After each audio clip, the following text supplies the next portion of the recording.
A Midsummer Night's Dream.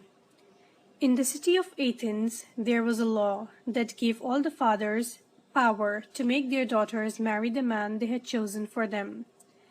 If the daughter refused to obey, she had to die. But as most fathers did not wish this to happen, the law was hardly ever used. However, one old man called Aegeus came to see the Duke of Athens because his daughter Hermia refused to marry the man he had chosen. This young man, Demetrius, came from a noble family in Athens. Hermia had refused to marry Demetrius because she loved another young Athenian called Lysander. Also, she knew that Demetrius did not love her, and that he had once been in love with her friend Helena. Hermia was brought before the Duke Theseus, and she gave her reasons for not marrying Demetrius. Theseus was a powerful and kind ruler, but he had no power to change the laws of his country. "I shall give you 4 days to think about this again," he told Hermia. "But if, at the end of the time, you still refuse to marry Demetrius, you will die." Hermia went straight to her lover Lysander and told him what Theseus had said. "I must give you up and marry Demetrius," she said, "or lose my life 4 days from now." Lysander was very unhappy when he heard this terrible news. Then he remembered that a member of his family lived outside Athens, where this cruel law was not carried out. "Leave your father's house tonight and come with me," he told Hermia. "I shall marry you in my aunt's house outside Athens. Meet me in the woods outside the city walls where we often walked with your friend Helena." Hermia was happy to agree to this plan. She told no one about it except Helena. Helena decided to tell Demetrius because she still loved him. Young girls often do foolish things for love. Helena knew that Demetrius would follow Hermia to the woods, and when he did, she would follow him. The woods where Lysander and Hermia planned to meet was the favorite meeting place of those little people we called fairies. Oberon, the king of the fairies, and Titania, his queen, would hold feasts in the woods at midnight with all the fairy people. But at this time the little king and his queen had quarreled. They could not meet by the light of the moon in this pleasant wood without quarreling. They quarreled so much that all their fairies hid away in fear. The cause of the quarrel was this. Titania's friend had died after giving birth to a baby boy. The fairy queen had stolen the child from its nurse because she wanted to bring him up as her own. Oberon wanted the child to become his servant, but Titania had refused. On the night Hermia and Lysander's meeting, Titania met Oberon by chance as she was walking in the woods with her fairy servants. "I'll met by the light of the moon, Titania," the fairy king said. "Is that you jealous, Oberon?" Titania said.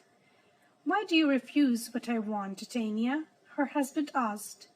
"I'm your lord and master. Give me the little boy." "No," the queen replied. "Although you're a king, you cannot buy this boy from me." "Well, go on your way," Oberon replied angrily as the queen walked away. "But before morning comes, I shall have my revenge." Oberon sent for his favorite helper, a clever fairy called Puck. Puck liked to play tricks in the villages near the woods. Sometimes he took the cream from the top of the milk. Sometimes he jumped into the butter machine and stopped the milk from changing into butter. Sometimes, when a few people met together to drink beer, he jumped against the lips of an old woman and made the beer run down her chin.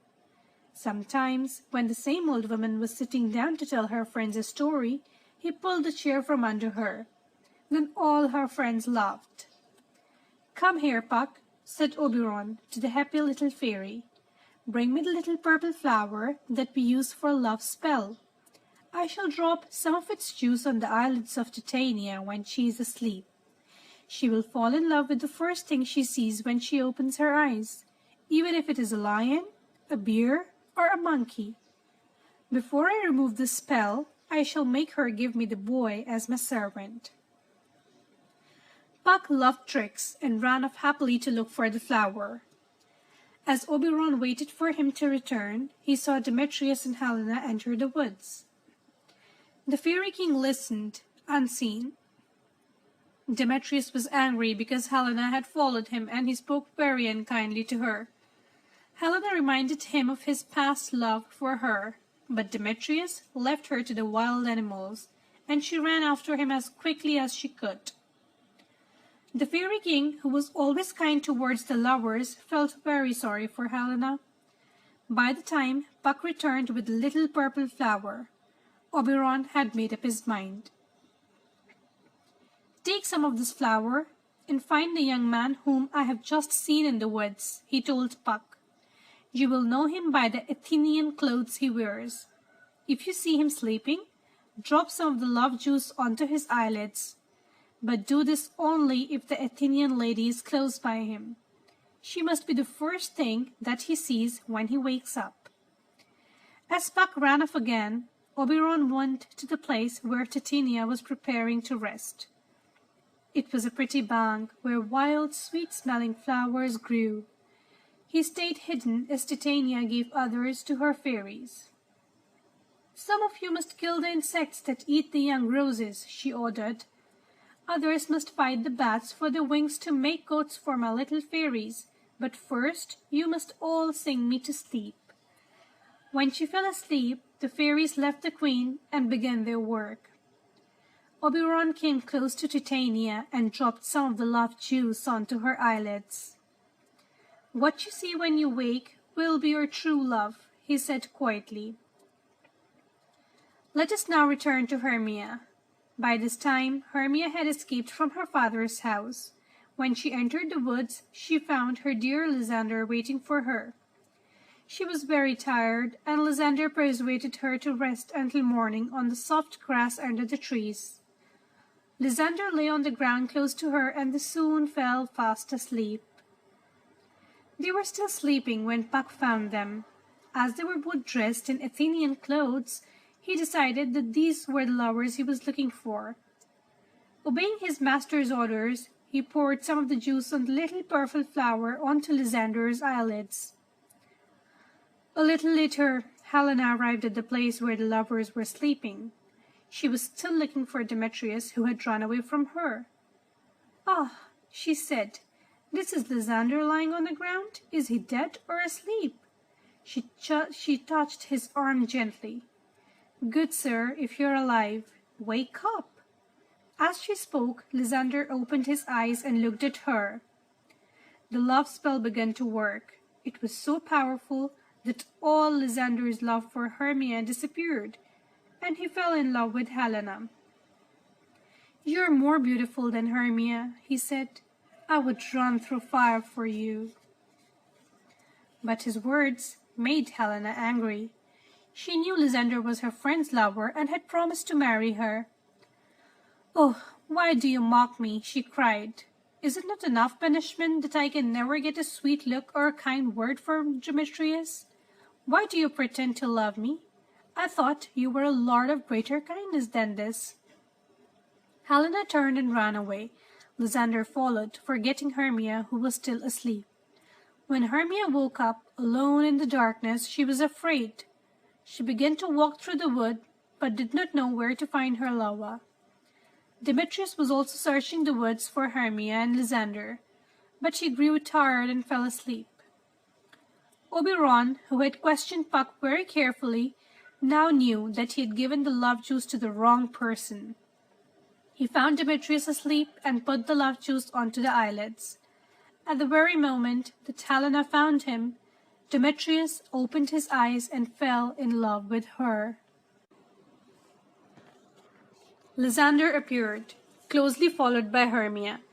Lysander again told Helena how much he loved her. The astonished Helena thought that her friends were plotting against her and laughing at her, but Hermia was as surprised as Helena. "I do not know why they both love you now," she said. I only know that they both used to love me." "Cruel Hermia," Helena said, "you have persuaded Lysander to mock me with words of praise, and you have also persuaded Demetrius, who used to love me, to speak words of love to me again. How could you do this? Have you forgotten that we are friends?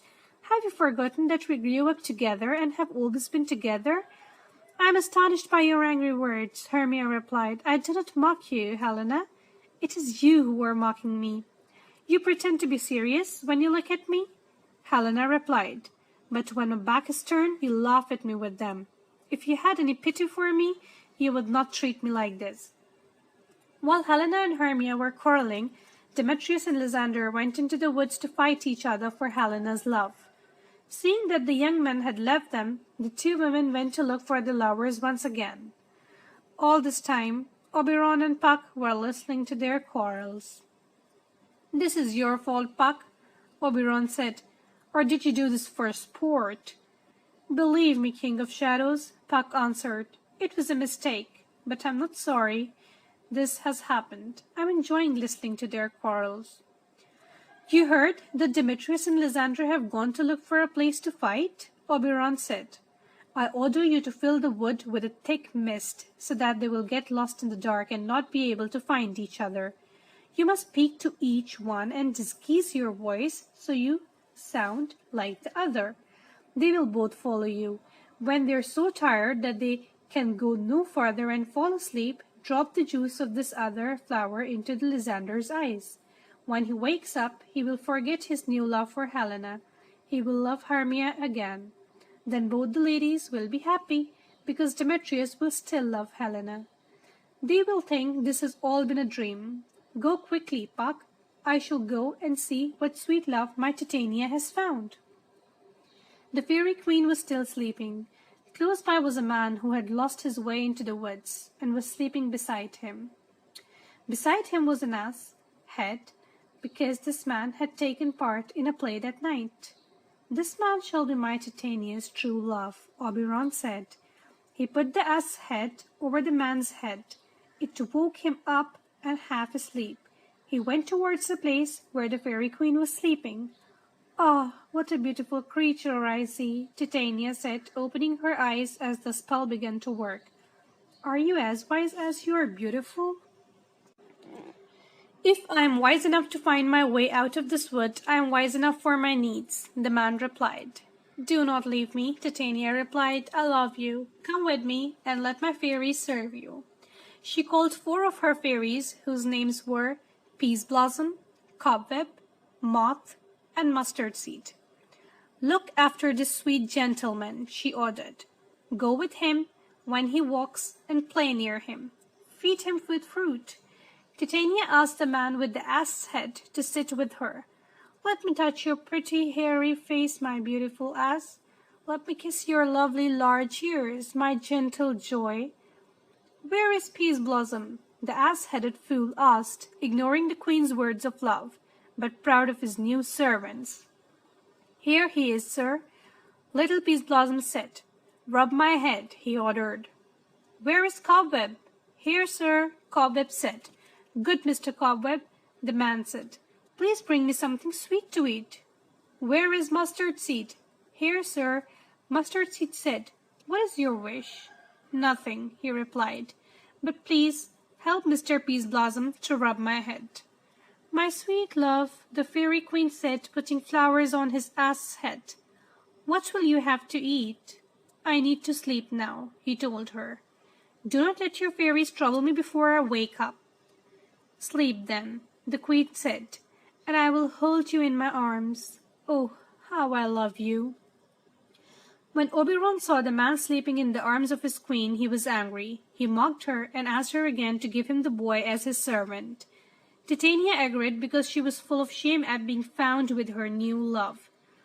Oberon felt sorry for his queen. He removed the love spell from her eyes, and she looked down at the man sleeping in her arms. "What a monster!" she cried. "Oh, how! I hate the sight of him." Oberon took the ass head from the man. Then he told Titania the story of the lovers in the wood and all their quarrels. She agreed to go with him to see the end of their adventures. They found the young men and their ladies asleep on the grass close to each other. Puck had brought them together unseen to put right his mistake. He had carefully removed the love spell from Lysander's eyes. Hermia woke up first and saw Lysander asleep close to her. "Why has his love for me changed so much?" she asked herself. When Lysander opened his eyes and saw his dear Hermia, his love for her came back. They talked about their strange adventures of the night. "Perhaps we've been dreaming the same dream," they said to each other. Helena and Demetrius woke up. Helena, less angry after her sweet sleep, listened happily as Demetrius told her of his love for her. She was ready to believe him. She and Hermia became good friends once more, and all their unkind words were forgiven. They agreed that Demetrius should tell Aegeus that he did not want to marry Hermia. As Demetrius was about to return to Athens, he was surprised to see Aegeus, who had come to the wood to find his lost daughter. When Aegeus was told that Demetrius would not now marry his daughter, he agreed to let her live and marry to Lysander. And Helena happily agreed to marry her loyal Demetrius on the same day. As the fairy king and queen watched these events, they were so happy that they decided to celebrate the marriages with a great feast throughout the fairy kingdom. "And now," said Puck, "if any of you are offended by the story of fairies and their tricks and do not think it is possible, pretend that you have been asleep and dreaming. But I hope that none of my readers can be offended by such a pretty midsummer night's dream."